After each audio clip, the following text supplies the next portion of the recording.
In the mid-19th century, a poor boy from rural France boarded a ship that would change his life forever. His name was Narcisse Pelletier. Born in 1844 in the small farming village of Saint-Gilles-Croix-de-Vie, France, Narcisse came from a family so poor that formal education was a luxury they could not afford. Like many boys of his time, he went to sea at an early age, seeking survival more than adventure. At just 14 years old, Narcisse joined the French merchant ship St. Paul, which was traveling from France to New Caledonia, then a French penal colony in the South Pacific. In September 1858, the St. Paul ran into serious trouble while navigating the treacherous waters near Cape York Peninsula in far northern Australia. The ship was damaged after striking a reef. Supplies were low. Tensions among the crew were rising. The captain made a catastrophic decision. Instead of risking the entire ship to look for fresh water or supplies, the captain ordered young Narcisse to go ashore with a small boat to scout the coast. Narcisse never returned. Whether due to poor planning, panic, or indifference, the St. Paul sailed away and left the boy behind.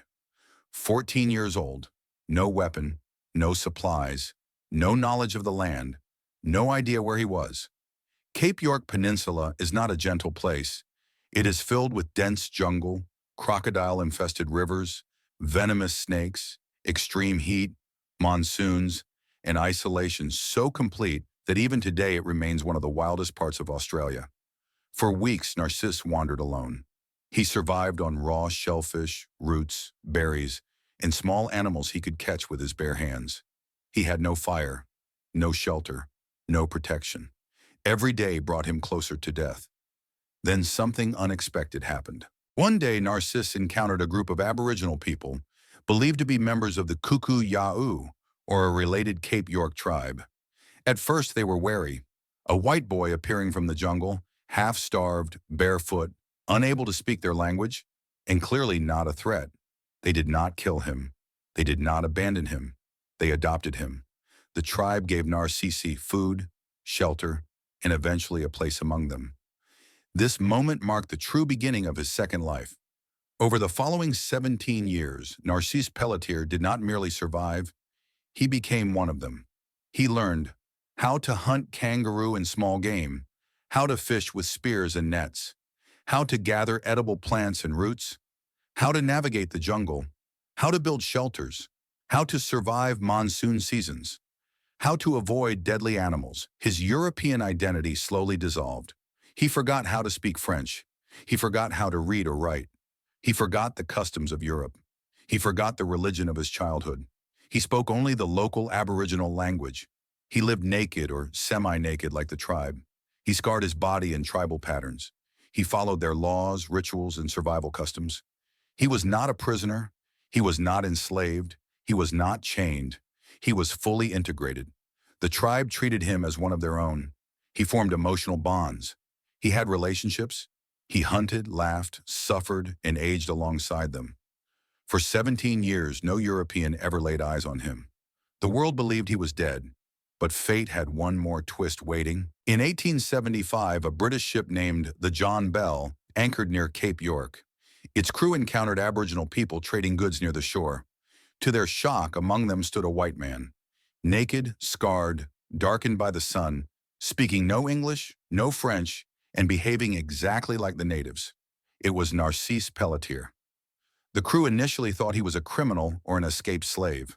When they tried to communicate with him, he panicked. He ran. He resisted. He screamed. To Narcisse, these armed strangers were not saviors. They were kidnappers. He had lived with his tribe longer than he had lived in France. This was his home now. The crew forcibly captured him and brought him aboard the ship. Narcisse cried uncontrollably. He tried to jump overboard. He tried to escape. He did not understand what was happening. When he was taken to Somerset, Queensland, colonial authorities realized something extraordinary had occurred. They contacted French officials. Slowly, through interpreters and patient questioning, his identity was uncovered. He was Narcisse Pelletier, missing since 1858, 17 years lost to the jungle. When Narcisse was returned to France, the suffering did not end. It only changed shape. He was no longer French in his mind. He did not recognize cities. He did not understand social rules. He found clothes unbearable. He did not like enclosed spaces. He struggled with money, manners, and schedules. Crowds terrified him. He missed the jungle. He missed the tribe. He missed the freedom of survival life. He slowly relearned French, but he was never fluent again. People treated him like a curiosity, a spectacle, a living museum exhibit. Scientists examined him. Writers interviewed him. Crowds stared at him. He wrote a memoir titled 17 ans chez les sauvages, 17 years among the savages. It became a famous account of cultural displacement and survival. But Narcisse never truly belonged anywhere again. He had lost two lives, his childhood in France, his adulthood in the jungle. He spent his later years working simple jobs, never wealthy, never truly settled. He died in 1894 at just 50 years old. Narcisse Pelletier's story is not just about survival.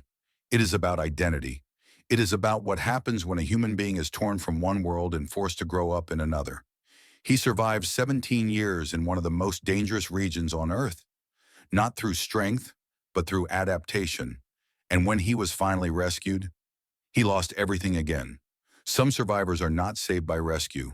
Some survivors are broken by it.